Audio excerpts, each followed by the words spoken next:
I didn't know it's not normal.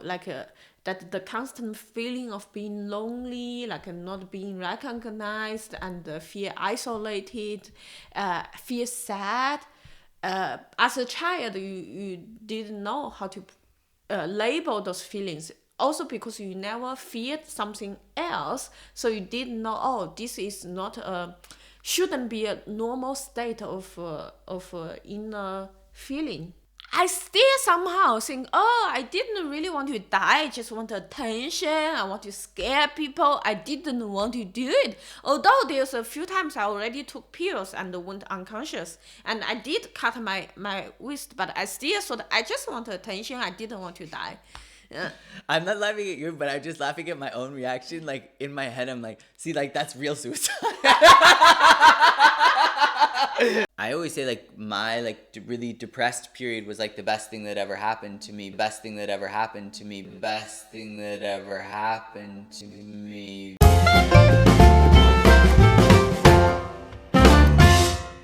Hello, this is it's Mental Podcast. Today we have a special guest, Patrick, and we are going to talk about some mental health related topics, just like always. Patrick, do you want to introduce yourself? Where are you from? I'm Patrick. I'm from California, not the evil United States, California, like the cooler part.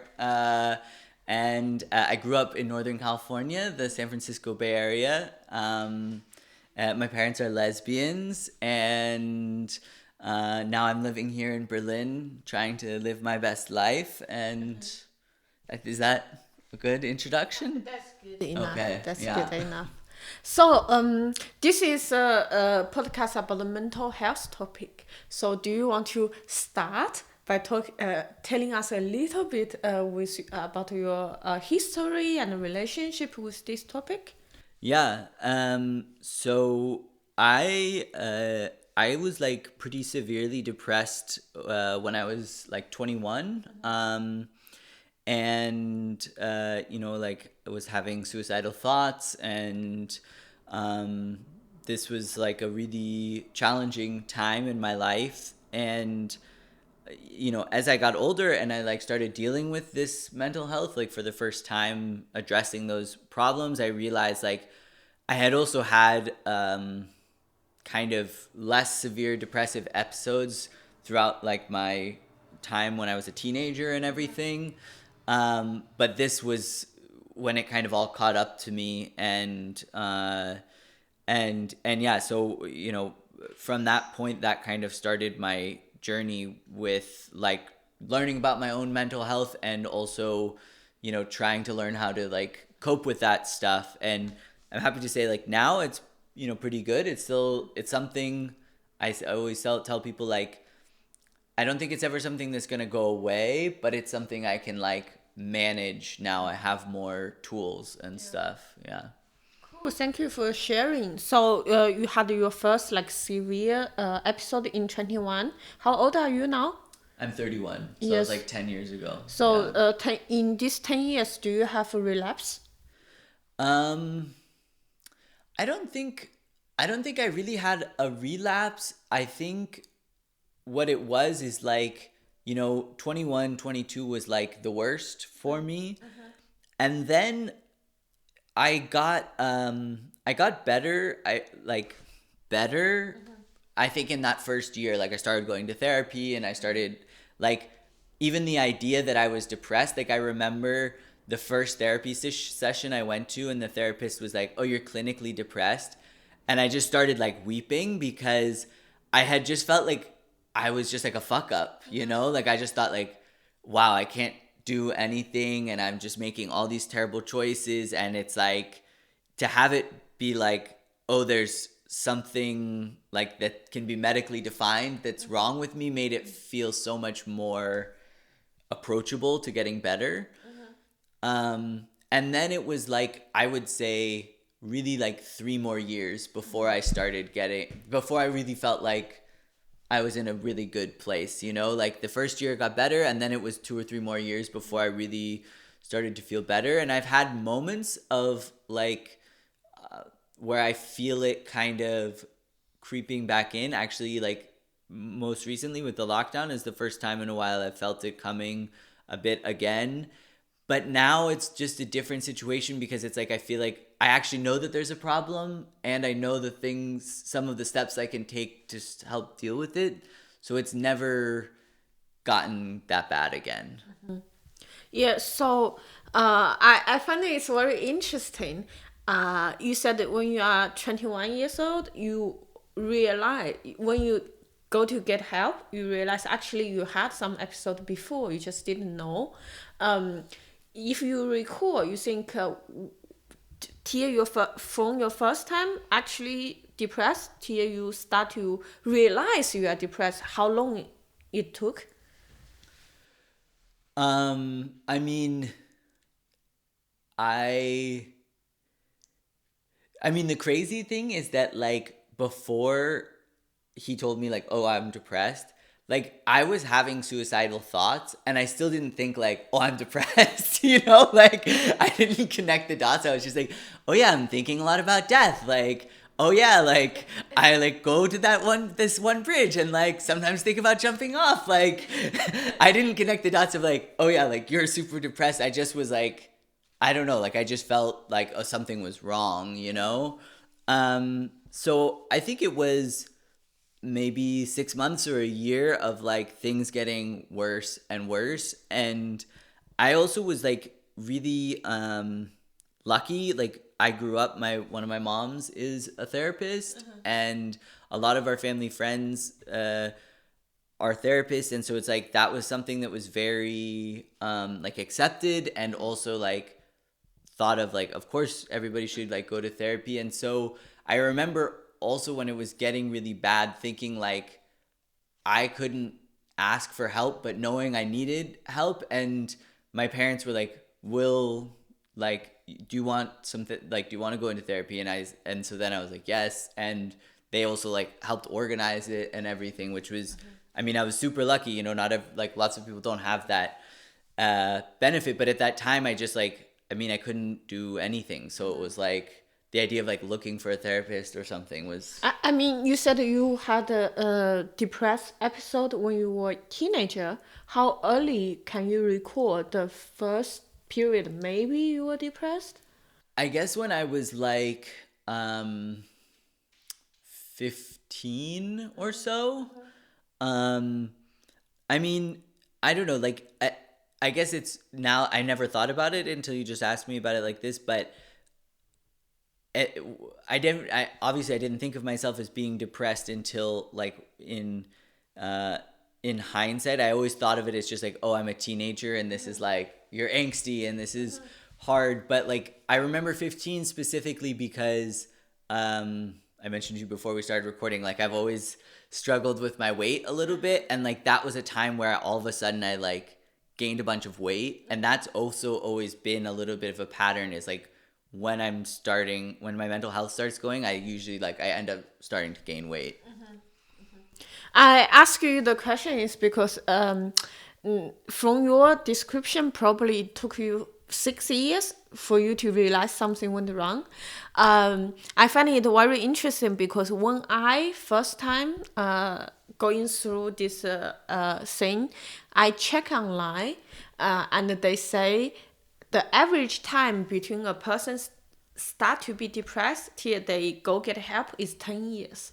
Wow. Yeah, so at that time I was really shocked and I was thought, oh, I'm so lucky. I only went for help after like a few months. And then I start to do therapy and I start to look back. I realized, oh, holy shit, I was depressed since I was maybe like 5, 6. I didn't know it's not normal, like that the constant feeling of being lonely, like not being recognized, and feel isolated, feel sad. As a child, you didn't know how to label those feelings. Also because you never feared something else, so you didn't know. Oh, this is not a, shouldn't be a normal state of inner feeling. Yeah, no, I think that's a great point. Is like and that's also a crazy statistic, that time, like the delay. But yeah, I mean that was and for me also that was compacting the feeling of depression because I knew that I felt like something wasn't quite right, but I just thought that it was like my problem. Like I'm so weak. Like I can't just be happy. Like why can't I enjoy this? You know? I totally can resonate to what you said. You said, oh, although you were suicidal, but until that therapist told you you are depressed, you didn't really connect the dots. For me, it's the same. I was suicidal, and for months or even years, I always text people say I'm not happy, I'm not happy, I'm not happy, and I even tell people sometimes. Now I check in back. I say I'm depressed, I'm sad, but I kind of fear that I didn't really knew I was depressed. I kind of want to say I'm depressed to get attention, but like deeper in me, I still sort of I'm just saying this to get attention. I'm not depressed. I'm still resisting. But the time that when I go to see the psychiatrist, I was prescribed the medication. That's the moment I realized, oh, I am actually depressed. Yeah. And I think to accept I'm actually depressed is the first step of getting better. Like you cannot it's very hard to you fully to get better unless you acknowledge it and to deal with it. I think I think it's two sides of one thing. On one hand, it's of course very sad and very consuming to have a really like a suicidal episode. Like that's the moment you feel I don't want to live, and what's the purpose of everything, and every day is a struggle. But I feel it's also like a wake up call, because you been to this place, then there's no way you can avoid it anymore. You have to do something to deal with it. But on the other hand, I also know some people like in life, they are not there. They have never been there, but they are not far away from there. But because they never had this like a really, really severe depression, they refuse to accept that they are depressed. So therefore, they also refuse to learn about all the tools associated with this set of symptoms. And they end up just live okay, not too bad, also never too good. Yeah. That's a like a great point. Because I actually like, I think I even said this to you before maybe, but I always say like my like really depressed period was like the best thing that ever happened to me, because there were a lot of things in my life that were not I hadn't dealt with, and I was refusing to deal with. And in a lot of ways I think about that time and I feel like I was trying to be somebody that I wasn't also. And having such a severe reaction to that forced me to like look at all of those things. And yeah, as you said, then you can look around and see like, oh, there's so many other people who've had to deal with this, and there's so many ways that you can try to help yourself and get these tools or whatever. Yeah, I think I totally agree with you. I also think like depression, ironically, it's also one of the best things happening to me. Like this really severe episode. Of course, it was agonizing. It was really, really bad. I don't want to ever be there again. But for example, the reason why I thought I was depressed is because I was in Berlin. Like for Chinese people, we have a very fixed trajectory of life. Like we study hard, we go to university, we find a job, we date, we get married, we buy apartment, buy car, get children. And in my life, like since I was like 3, I was being putting on this track, and every part I did my best to achieve it.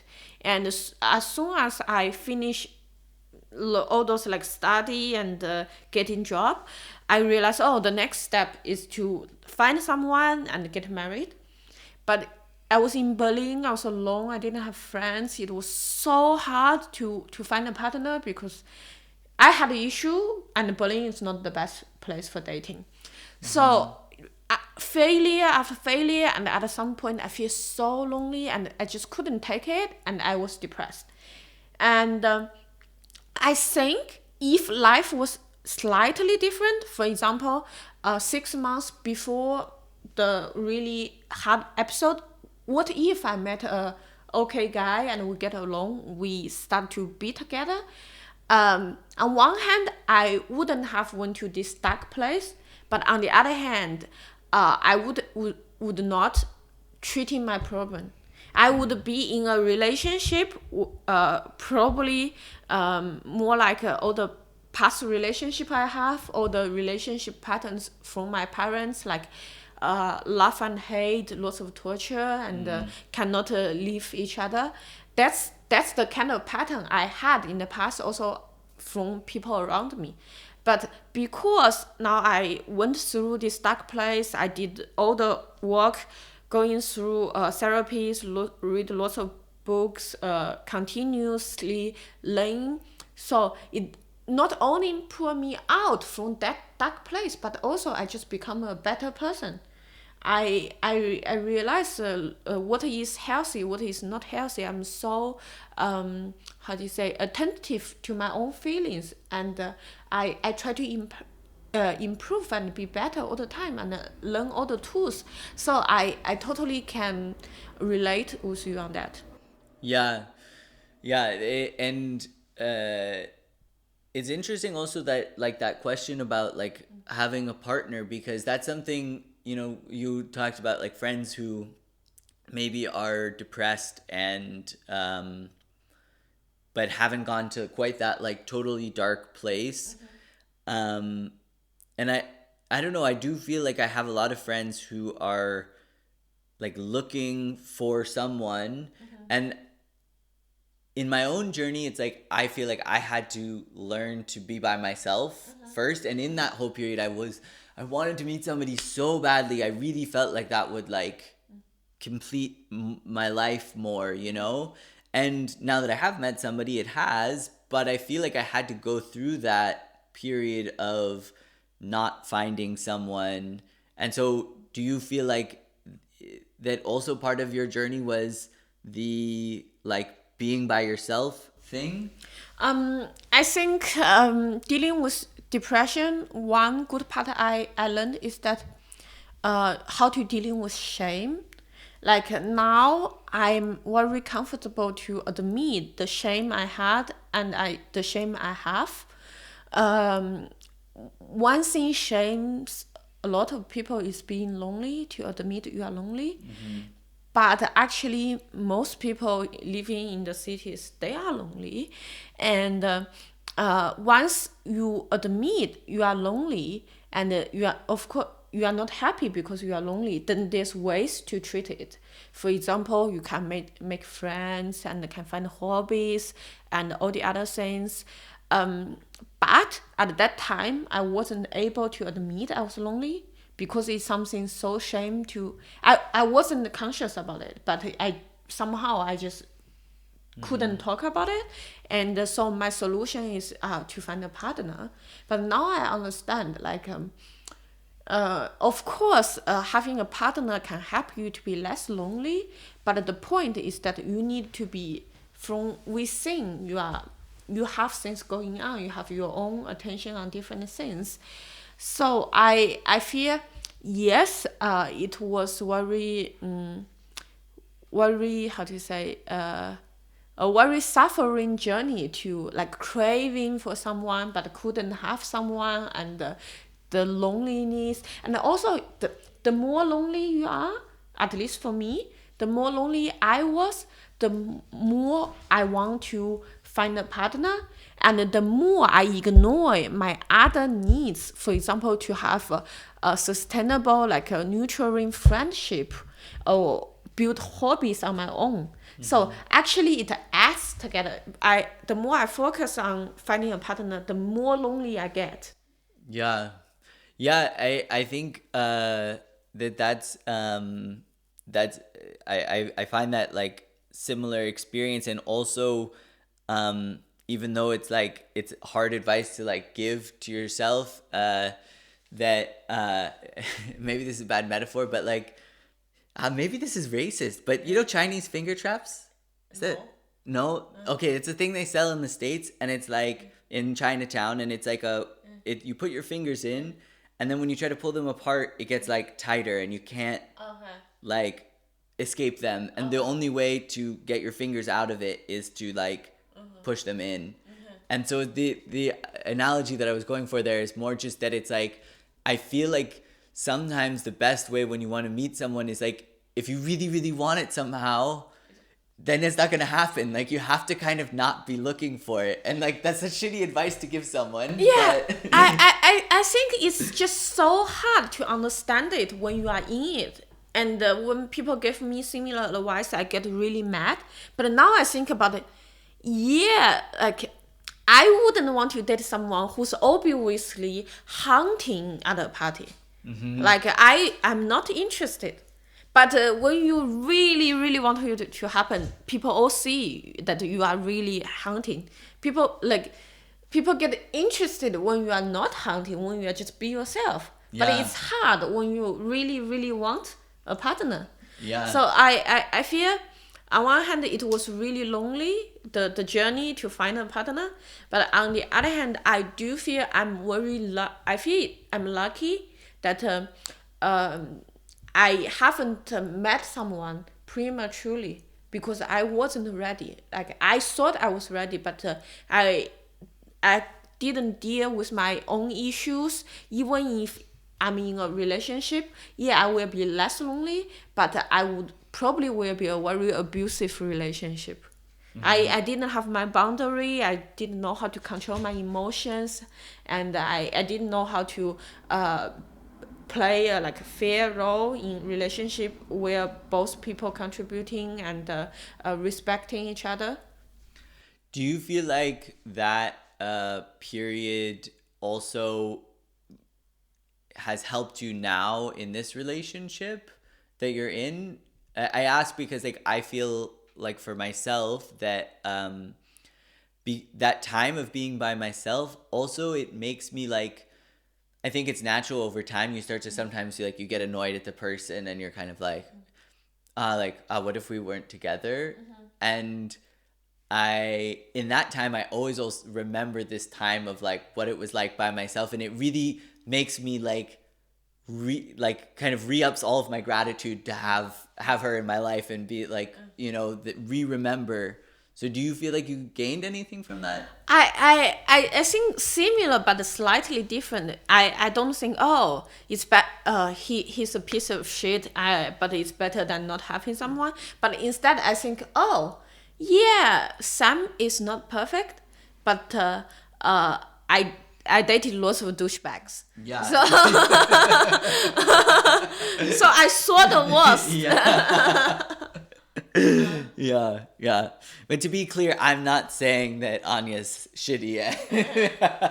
She's just better than nothing. Yeah, yeah.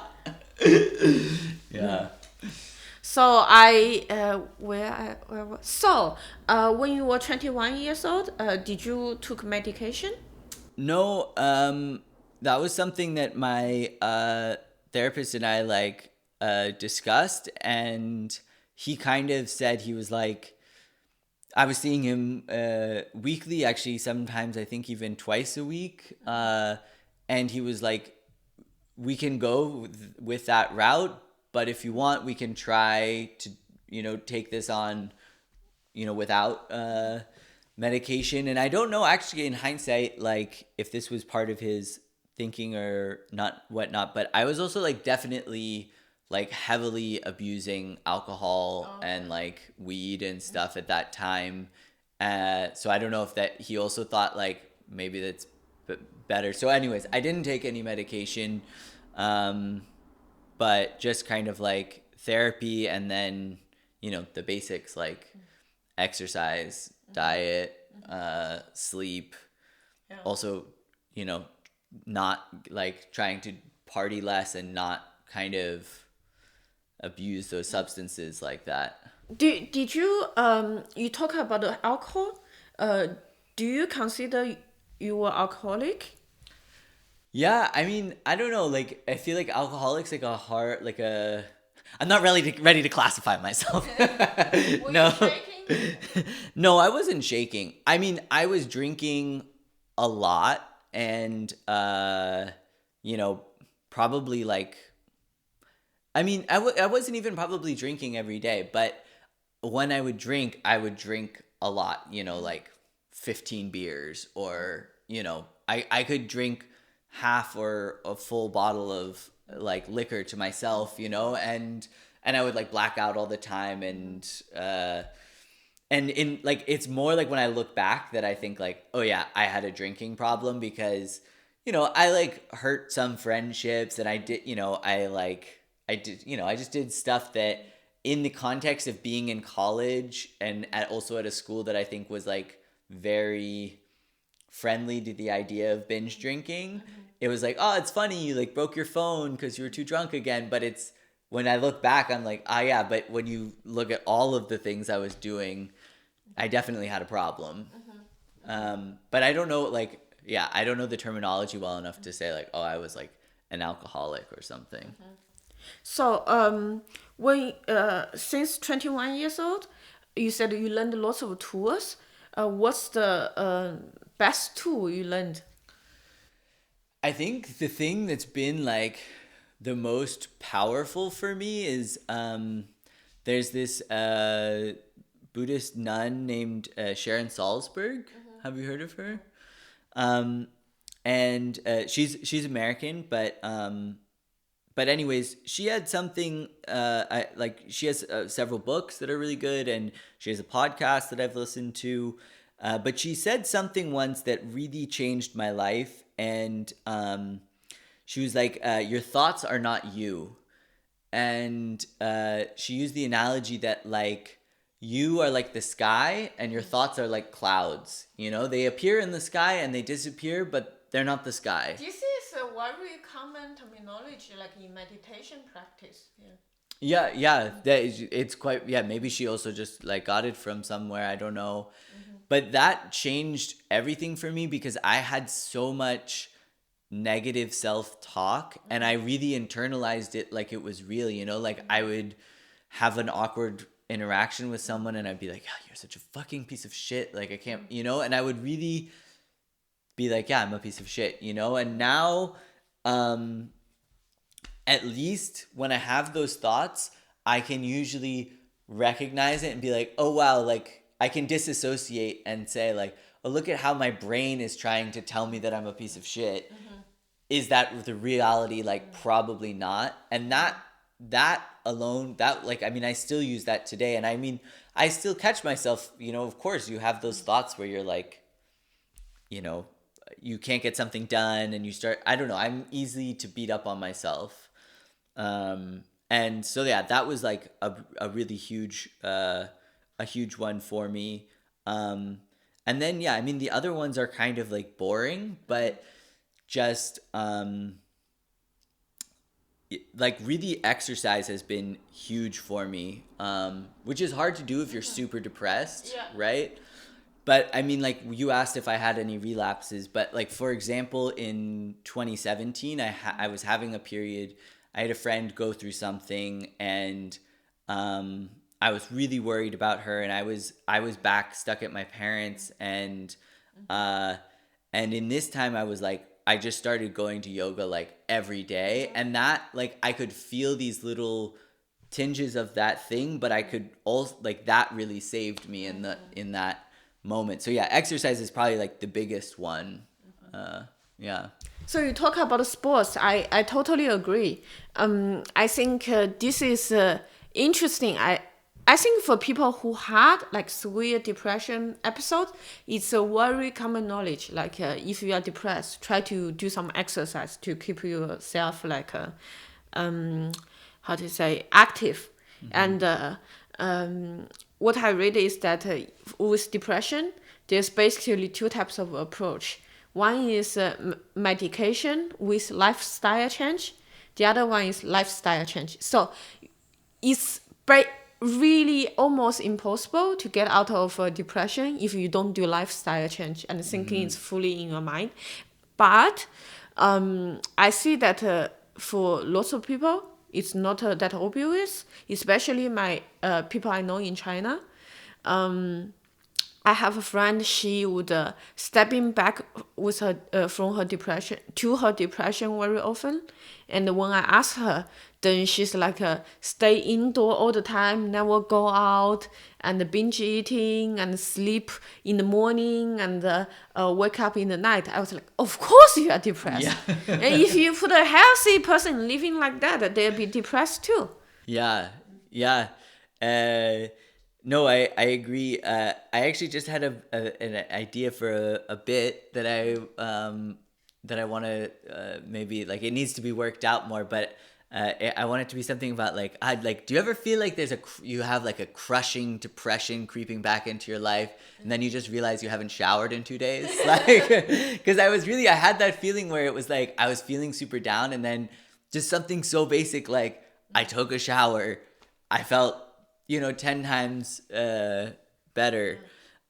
So yeah, I mean, I think lifestyle is huge, and actually one other big tool that I forgot to mention when you were asking was to-do lists, actually. And it sounds really stupid, but like, when I was super depressed, I felt like paralyzed, where I had this feeling like that I was out of control of the decisions I was making. Like I would know, oh, like I have to do this thing, and then I would just watch myself not do it, or that there was something I shouldn't do, and it was like I was an out of body experience, and I couldn't make myself do anything. And so my therapist told me to start making to-do lists, and also to put stuff on there that's like super easy, and so he would put like, take a shower, make your bed, really basics. And I would do that, and then it would like give me a feeling of momentum, where it's like,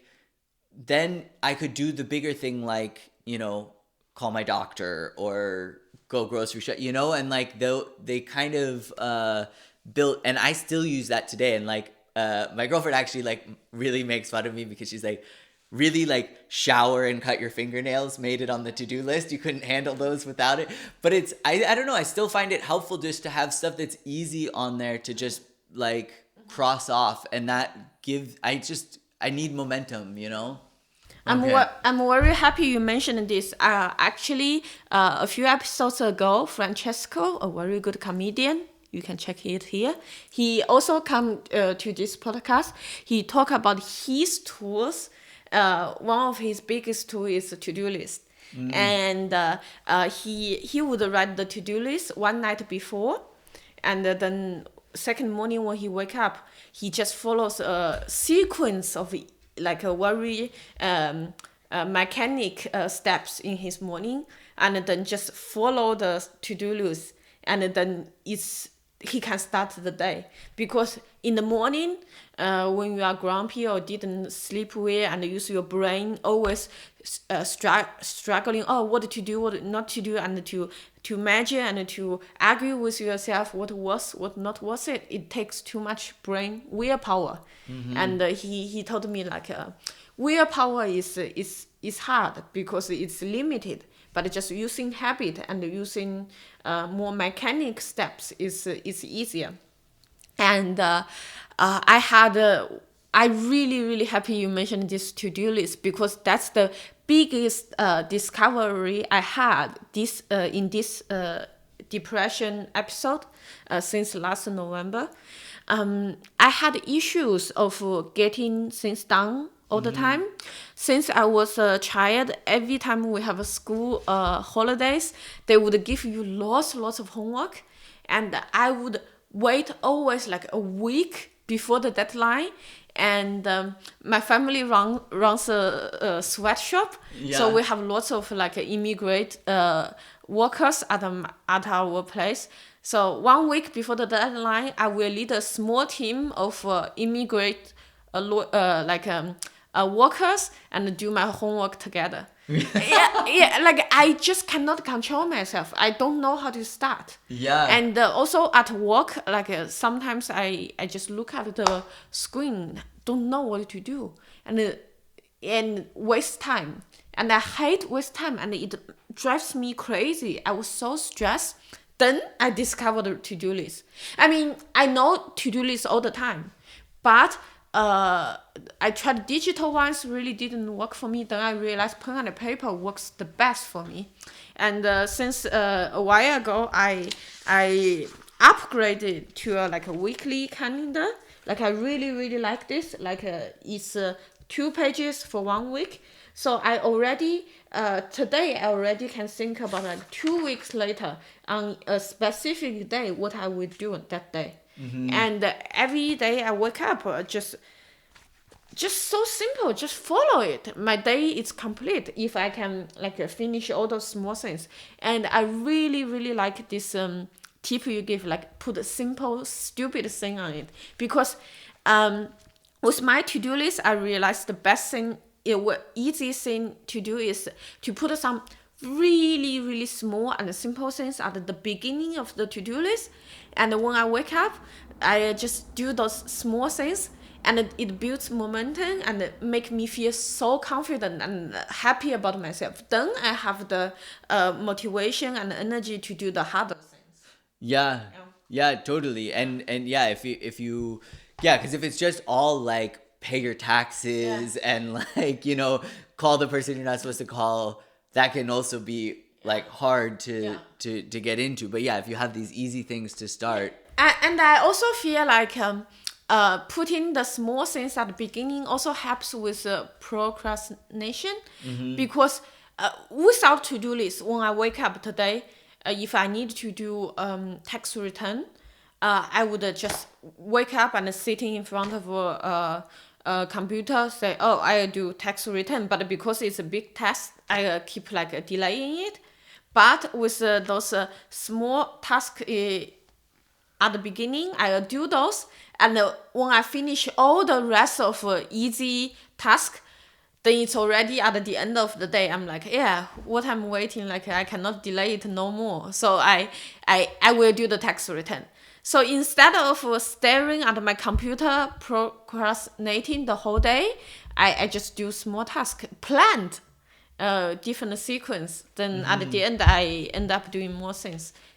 Yeah, and I like this idea too of having the weekly calendar, because I don't know if you feel this way, but sometimes also part of the to-do list for me is like, if it's just in my head, then I'm like in a thought loop where I have to keep being like, then I have to do this, and then I have to do this. Yes. And if I can write it down somewhere, it like also frees up space in my head, or like it takes away some anxiety, because it's like I'm juggling. Yeah.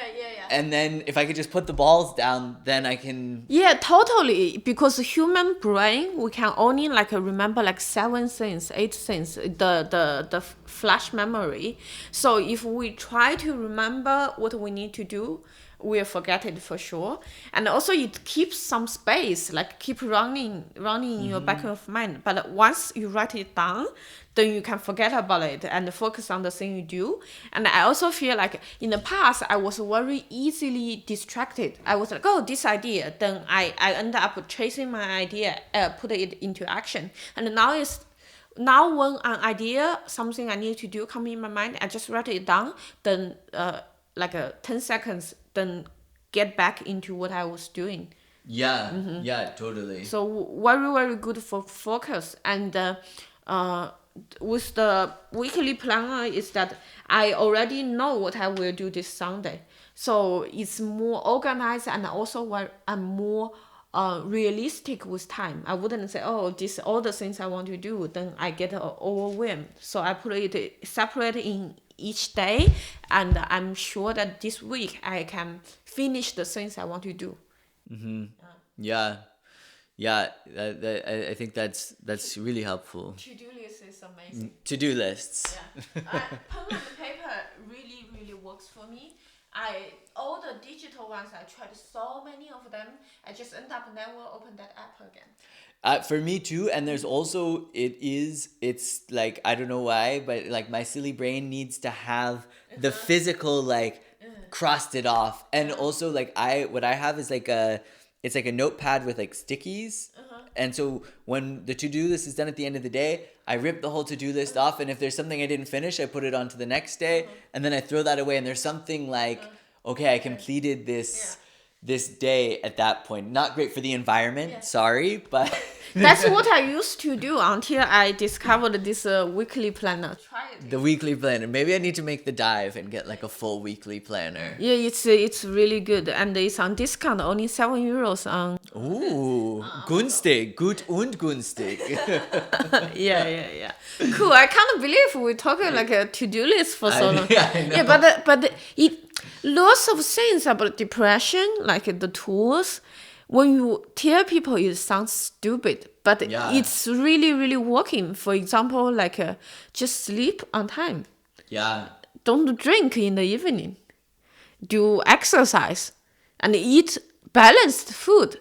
That's really like sounds stupid, but that's like most fundamental things for treating depression.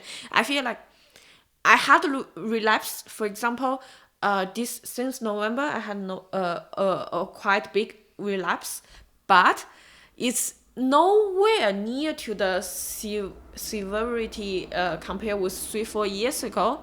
I think the reason is that as soon as I realized, oh, I'm depressed, I'm under lots of stress, the first thing I did is, okay, I will just sleep early and get up on the same time every day for at least 2 weeks to fix my sleep pattern.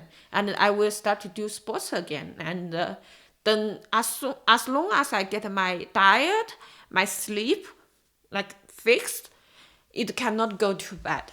Yeah, I feel the same, and also like with for the exercise, it's like so many times I really feel like I'm like, man, I'm struggling, and I really just go for one run, like, and I feel so much better, and then also I feel like these small choices are they're compounding too, right? Like where it's like you fix your sleep and it makes it easy for you to make the good choice about your diet, Yes. which then you're feeling better, and so then it's easier to go out and exercise. With everything, I think the most fundamental thing is sleep. Like, if you have good sleep, you cannot go to bed.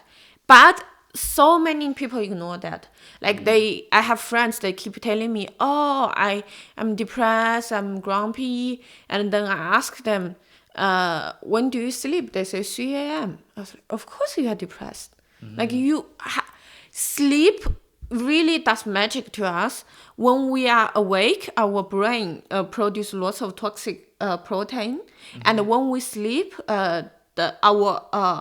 especially when we're dreaming, our brain detoxes itself. But if you don't sleep enough, your brain just all those toxic proteins stay there. End up you cannot process your emotions, and you couldn't see the big picture. You cannot have different perspective.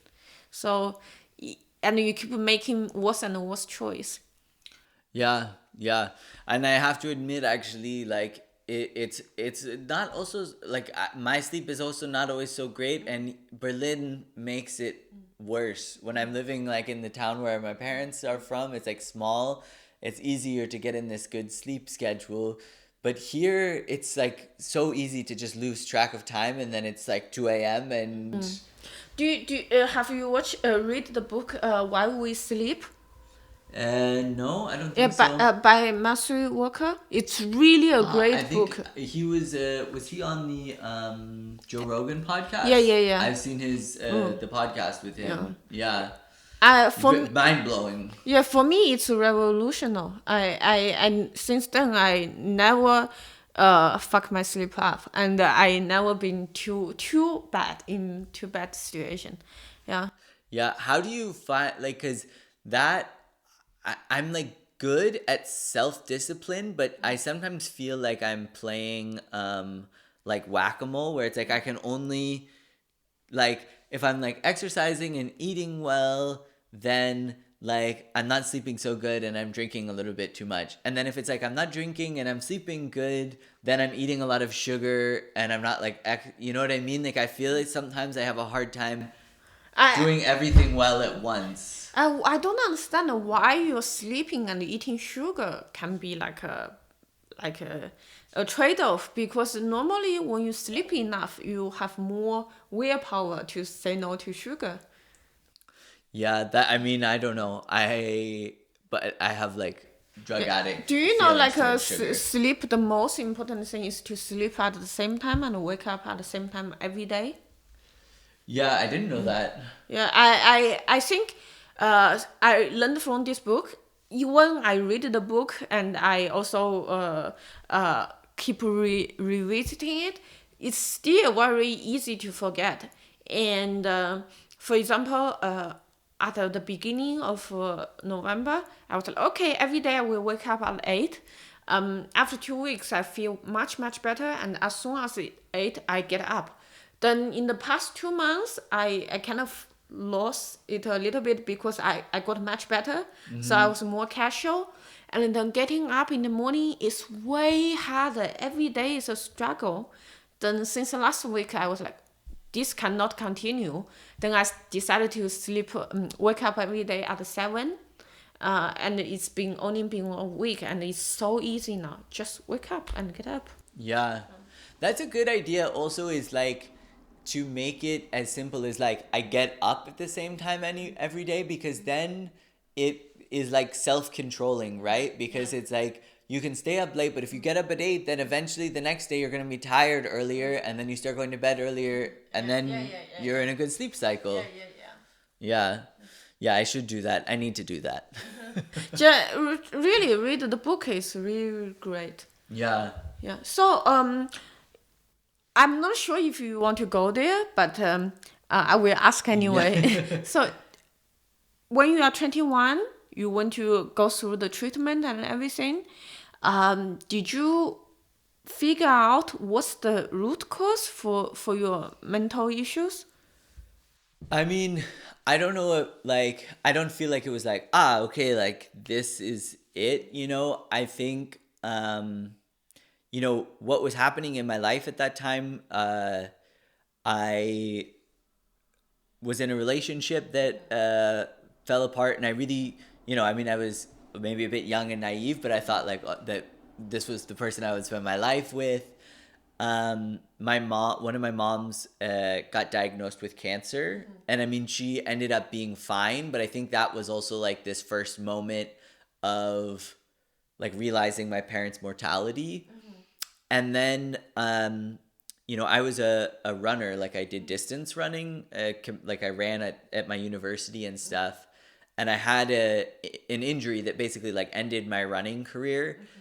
And that had really been my entire identity up until that point, was like being a runner. Like I found that when I was like 14, and then I was just like, oh yeah, this is my thing. And I got a lot of community from that, and so all of those three things happened really close together in like a couple months. And I think that's what kind of spurred it on.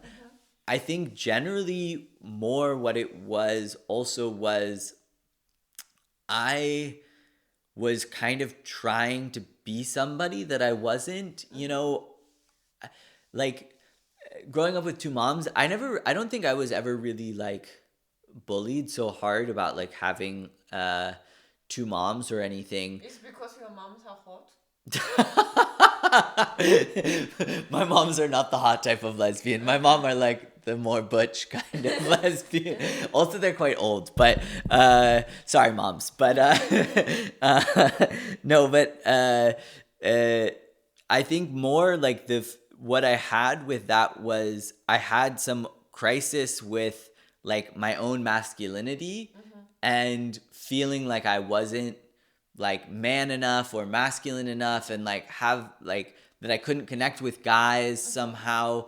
And so I was trying to be like, I was like super into sports and stuff, and I was like obsessed with that, and I was like trying to be like a bro basically. And I think it was a realization for myself that it was like I was kind of trying to be something that I wasn't and fit into a world that I wasn't quite where I belonged. And part of the healing process was also realizing that like there was a whole world that where I did belong, and where also like it was, you know, kind of like celebrated that I had two moms, and like and you know, having that kind of different childhood experience wasn't something to be ashamed of. Or because I think I did have a bit of a feeling of like, I mean, even out of like the fact that my parents were lesbians, it's like my childhood, like I grew up very like hippie, and you know, I was like raised vegetarian, and you know, now that's very hip, but like in the 90s, even in California, it was still a bit like, you're weird, like what's your problem? And so I think there was just, I always had this feeling of being like not quite fitting in and being an outsider. And so that is what when I reflect now about that depression, is it's like I think, you know, there were these incidents that kind of pushed me there, but also generally it was more of I wasn't okay with who I was, and I was trying to be somebody that I wasn't, and I just really needed to learn to love myself, which you know, you're saying like so many of the tools of, you know, how you deal with depression are such like easy things, like, oh, you just like need to exercise and diet, like it feels easy, but that also that like you have to love yourself, you have to accept yourself. And I read a book that really changed my life called Radical Acceptance by Tara Brach. And it's just really all about like finding compassion for yourself, and that was super helpful, and that I think was a big part of my problem before. So before this 21 years old episode, did you understand the concept of self-compassion at all? No. Yeah, like, yeah. Were you aware that you are very mean to yourself? I don't know. I don't think so. No, I think if anything, I had this sick idea that like we have this stereotype in the States of like the football coach, and he's like, you're worthless, like, you know, you piece of shit, like get up, you know. And I think I thought that voice in my head was like doing that, where I was like, oh, this is motivating me, this is helpful. And it was totally a foreign concept to me that I was actually hurting myself by thinking that way. Interesting. I have exactly the same thing, but I thought it's because I'm from China or because my mom is a bitch. Now I realize it's... Apologies to all the moms in this podcast. Now I realize it's just a common thing. Like, it's something I identified this episode in my depression. I realized I have two big episodes of depression. Last time it's kind of make me realize I have an issue. I need to work on my childhood trauma and whatever. And this time I learned more about communication with myself and with the outside world. For example, I have a very big revelation. I realize in my mind there's always a voice, and every time I achieve something, the mind in me will increase, will push the finishing line a bit further. And every time I'm going to achieve it, the finishing line will be pushed further more until the point I couldn't achieve it. And then this voice will shout to me, telling me I'm a loser, I'm horrible, I failed, and no one loves me. All this kind of negative thing. And this time, I was able to recognize and realize, hey, wait a moment. The thing I feared actually is not even my goal from the first place. My goal from the first place, I already achieved it. Then the goal changed, then it changed, and it changed until it becomes so big I couldn't achieve. I was like, wait a moment, there's a trap here. And I start to identify this guy in my mind. And I think we have experience with depression. It sounds like a normal conversation. But if you tell me 10 years ago saying I have a voice in my mind, it sounds like I'm not crazy. What are you talking about? But I'm so happy now I recognize this voice and being able to see that, I can deal with it. Don't have to always listen to him. Yeah.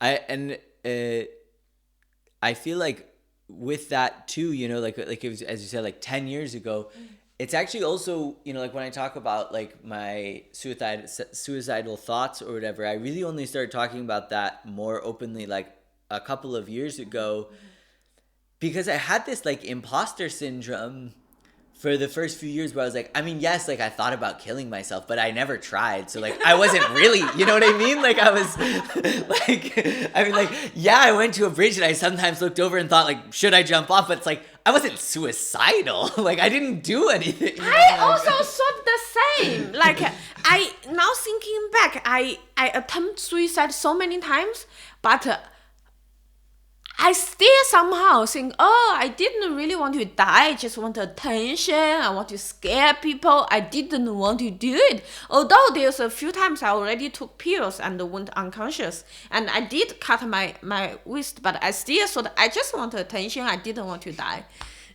I'm not laughing at you, but I'm just laughing at my own reaction. Like in my head, I'm like, see, like that's real suicide. I'm like, you have legit suicide credit.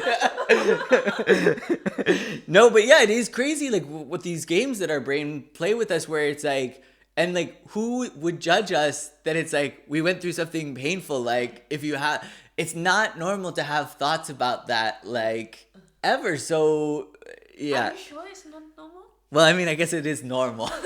I mean, but you know what I mean? Like it's something to be concerned about. Is that fair to say? Yeah. I don't know. Like, I guess if I started thinking the way I thought then again, I would really think like I need to go like get therapy again right now or something, So you were talking about yoga earlier. I want to touch a little bit on that too, because when you are really, really depressed, you don't have energy for sports. You don't have energy to brush your teeth or wipe your ass. You don't have energy for anything. But I think yoga is a very good starting point. I always hated yoga. I think it's just stupid. How to say that? Let's go back to the exercise, like basic lifestyle thing. I find it's interesting. Not only those things are important, but also why you do it is important. For example, I always like have diet. I always try to do exercise, but it wasn't helping my mental health because I did dieting because I think I'm fat. I want to lose weight. I did sports because I think I'm fat. I want to lose weight, and that become a source of stress for me. Mm-hmm.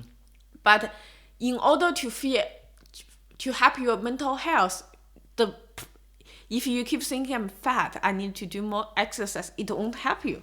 You need to think, I just want to be healthy, and I do sports. That helps you. So because of that, I never do yoga, because for me, sports is I need to lose weight to do sports. So why should I do yoga? I'm not even sweating. It's not helping me. So I never like yoga. But like 3-4 years ago, when I had this really, really bad depression, I had such bad insomnia. Like I barely could sleep, and if I take sleeping pills, I wake up like 4 or 5 in the morning, and it's so annoying and so frustrating. Then one day I woke up, I was like, why I let this to torture me? Why I let this to torture me? I will make use of it. And I was living in a neighborhood. There are so many yoga studio. I have this urban sports club, so I can go to any studio. There's one like right downstairs. I was like, okay, I guess I can check it out. Then at 6 in the morning, I went to do yoga. And I always hated yoga, but that day I remember so clearly, like the sky was still a bit dark, and while we're doing yoga, the sunshine start to come in the room, and I just feel so peaceful, and I feel it was first time this light in my mind for very long time, and I just feel this tremendous calm and peace. Then I start to do yoga every day, like for a few months. It really helped a lot. Yeah. Yeah, I think for me with yoga, so one of the other things that I was like really focused on when I was having my worst bout with depression is I was like meditating a lot. Not a lot, but I was meditating. And then as I got better, I like couldn't make myself sit down and meditate anymore. And so one of the things I like about yoga is that it's like it tricks my brain into meditating basically because I am thinking like kind of like I'm doing a sport. But then there's so much of it that is just like concentrating on your breathing, even just sitting there and, meditating, it like structures it and it makes me do that. And I feel like that's super helpful to me. And yeah, I definitely also like that feeling of like peace is really big. Yeah, I like the word peace. I think that was how I felt that time when I was doing yoga. I was like, I feel peace. And I realized that like constantly I'm attacking myself, saying all those horrible things to myself. And when I was doing yoga that day, I realized, oh, everything shuts down and I feel calm and peace and feel loved. It's really amazing. Yeah. And I think also it's like there's something about like when you're like doing one of these poses and you're really, it's like it hurts and stuff. It's like because you're having that like type of suffering, the suffering that's happening in your head, there's like no room for that. Like there's no room for like if it's like if your leg feels like it's on fire and you're dripping sweat, there's no room for the voice that's like, also you're lazy piece of shit, like it's just like that. And so yeah, there's like a relief from that voice. Yeah. Cool. So you are a comedian, right? I mean, yeah. Yeah. So when did you start to do comedy? So I started for the first time when I was 22 in San Francisco. I did it for like a year, and I was at like a comedy so-called comedy college, which just meant like a sad, washed-up comedian like telling us our bits weren't funny. But no, it was like nice because we got stage time and stuff. And then I came back to it in the fall of 2019 here in Berlin. So great time to pick it up again. What made you think, oh, I can do comedy? I don't know. I guess just I don't know. Probably I'm a little bit like self-absorbed, and I don't know. I guess I just thought like I'm funny with my friends, and I was a fan of comedy like the whole time, like my whole childhood. I loved stand up, and I loved like comedy, sketch comedy shows, and so I was always just like a fan. And so I guess you just want to try to feel a little bit of like what that feels like. Do you try to talk a little bit about your mental health topic in a comedy? I haven't yet. I want to. I Yeah, I had an idea for a bit about like just opening with saying something like, oh yeah, like about being suicidal, and then being like, and now let's see if we can make that funny. But yeah, I don't know. I haven't talked about it much, but that's also because I haven't gotten that much of a chance to do it since I started again. So it just haven't gotten to that. Wait. Yeah. Wait for Corona is over. Yeah. Hopefully. Yeah. Then we have to come here. Please. Yeah. Wow, cool. So my last question is actually I have two more questions. Do you have a small story, like not too long, not 15 minutes, but maybe a smaller story, where you learned something about your mental health or you had a revelation? So I guess there's a time that I can share. Uh, I took mushrooms. My favorite type of story.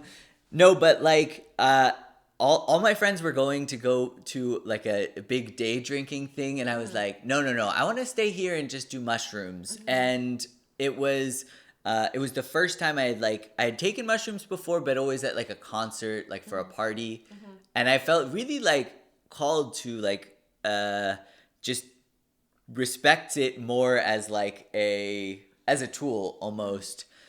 And I thought, oh, I'm gonna take some, and I'll like go for like a nice walk through the city. I lived in Seattle at this time, and so like I ate a lot, and I ate more than probably I should have if I wanted to just go for a walk.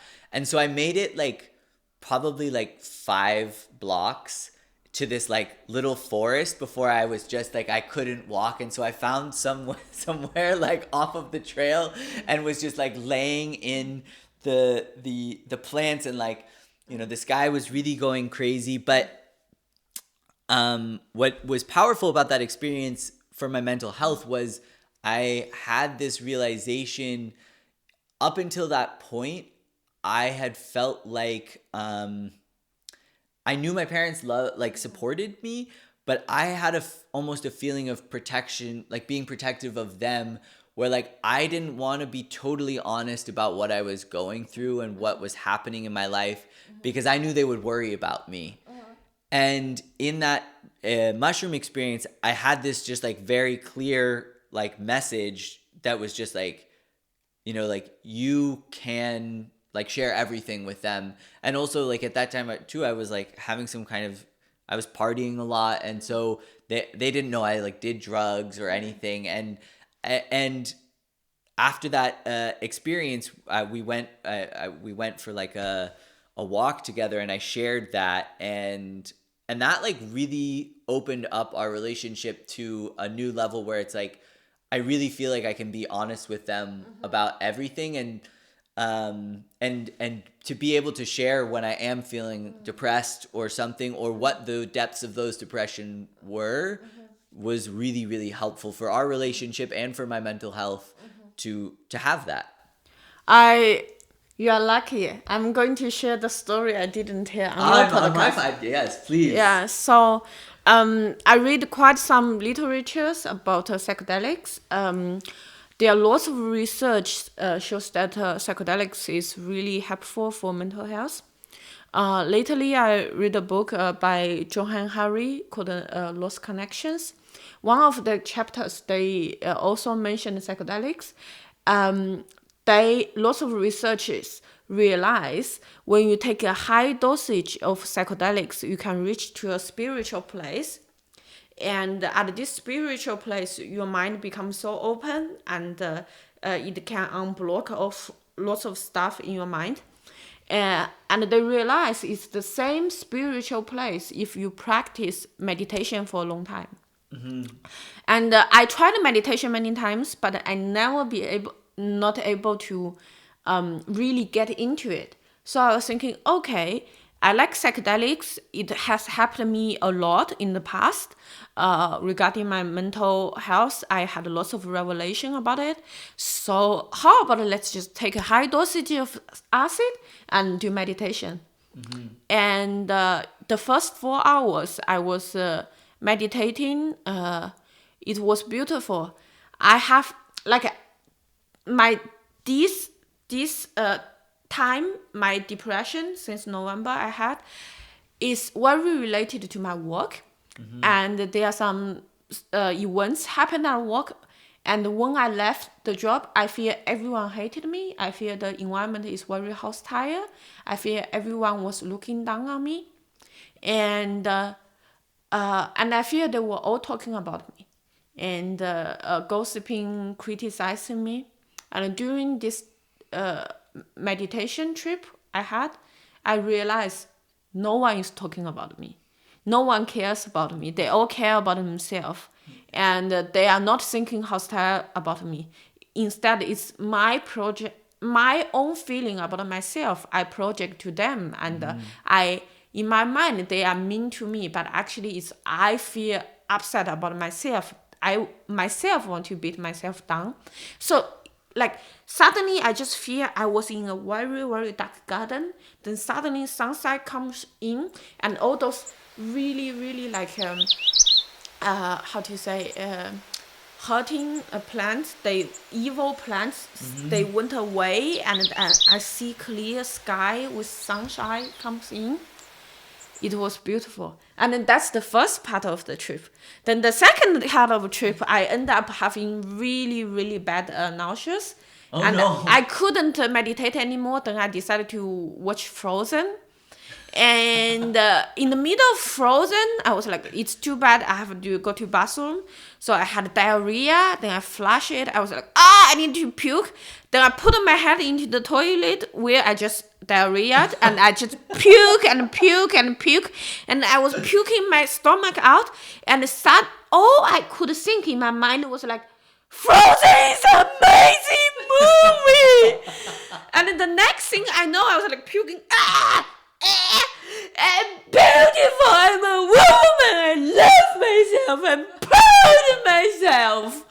And then my mind was thinking, wow, like I'm having this really painful physical reaction while my mind is so happy, so obsessed with this beautiful piece of art. Then I suddenly realized like how art is amazing, can cure so many suffering. And then I realized how I was puking, but I found it super funny because who would like puking on acid with her butt naked and shouting, I'm amazing! Frozen is a beautiful movie. Then I realized this is funny. Then I realized, comedy is really an amazing tool that even when these really horrible things happen, I find the funny in it. Then it's not a pathetic experience anymore. It's not a bad experience. Then I realized, I have comedy as a tool. So what happens in life doesn't mean it's not how I should feel. Instead, it's the ingredients put into my process machine. And no matter how bad things happen, if I can find it funny, then it doesn't need to be a bad experience. Then I feel, oh my God, there's a God. God created this art. God give us this. The Creator give us this like beautiful talent and to create such beautiful things. And I just feel the connection with the Creator, and I feel there's part of her in me. I feel like I'm part of God. I have this ability to change the reality, the experience of myself through comedy. And that's the time I think, I'm a princess. Yeah. And then you're like, let it go. Let it go. No, but that is beautiful. And I think that is like what is so nice about, or like what is such a beautiful thing about comedy. And that I think is a better answer to your first question about like why I like got into comedy, is it's like I love that feeling of taking something that's like sad and then saying something inappropriate about it and making yourself laugh or making the person that you're with laugh. That's beautiful. Really, really beautiful. Yeah. I actually lately I start to do more storytelling format. I think it's not say better, but easier format for me to process my past. And lately I've been working on a story. It's really, really dark. And people can get really angry, not angry at me, but at what happened in the story. But it was a really, really beautiful ending, and everything's it's very mental health positive. So I am very, very happy about that I have these tools to process this, because lots of people, they put it in their past, never thinking about it. It's not healthy for themselves.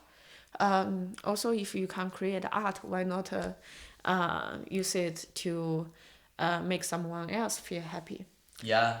And I think, I know we need to wrap up, but that is one thing I forgot to say about like also with that I think is so important for mental health is it's like you need also like hobbies, because it's like I think when I was really depressed, it's like I didn't have anything except for like smoking weed and watching Netflix. I totally agree.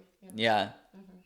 Yeah, you need to have some inner goal since you are passionate about, and God is in us, and the creator, in order to serve the creator, we create. And did he ask for consent before he came inside of us? Or she came inside of us? I think she doesn't have to ask for consent. Anyway, but in order to foster this exchange, you do it through create. Yeah. And the more you create, the more you get. Yeah, I totally agree. And even even if it's something like, it's like I love doing comedy, and that's like more of like a dream, but I also love to just like draw sometimes, and that's like not something I'm doing that I'm like, oh, look at this. It's more just I get something from doing it, and I think those things, like, they add so much color and like meaning to your life, and meaning is what we need. But by the way, I'm not religious. I believe in the creator, but I don't believe in like Jesus or other religion. So I'm spiritual. I'm not religious. I'm with you. I also like acid. No, I'm just kidding. No, but I mean, I think the creator to me is like love. You know, it's like this love that we have for each other, and compassion and empathy. That's the universal fabric. That's art. That's for me, God is an energy. It's not like a person or Anyway, so my last question: what's your favorite comedy special? My favorite comedy special. Oh, that's a good question. I think, I really love Jim Gaffigan, like Beyond the I guess I would have to say probably like Beyond the Pale, just because I can remember the name of it. But like that was also one of those specials too that like it was the first time I saw someone do comedy where it's like, oh, like he's really just like talking about bullshit, and it's so funny and so relatable, and that maybe, I mean, there's a lot I could go through. Are we still allowed to like all of Louis' specials? If you are not afraid of people attacking you. I really think Louis C.K. is a genius. He's really like, I mean, some of his specials were like, blew my mind for sure. Yeah. But he's very sick too. Yeah. That's why he's so funny. Cool. So at the end, do you want to say something to our audience? Yes. First I will say, check out my YouTube channel, Laugh at Pat. Great stuff on there. And the second thing I will say is love yourself. Really unconditionally, compassionately love yourself. Unless you are Jeffrey Epstein. If you are Jeffrey Epstein, don't love yourself. But he's dead, so it's fine. Okay, so you cannot be him because he's dead. Had fake suicidal thoughts.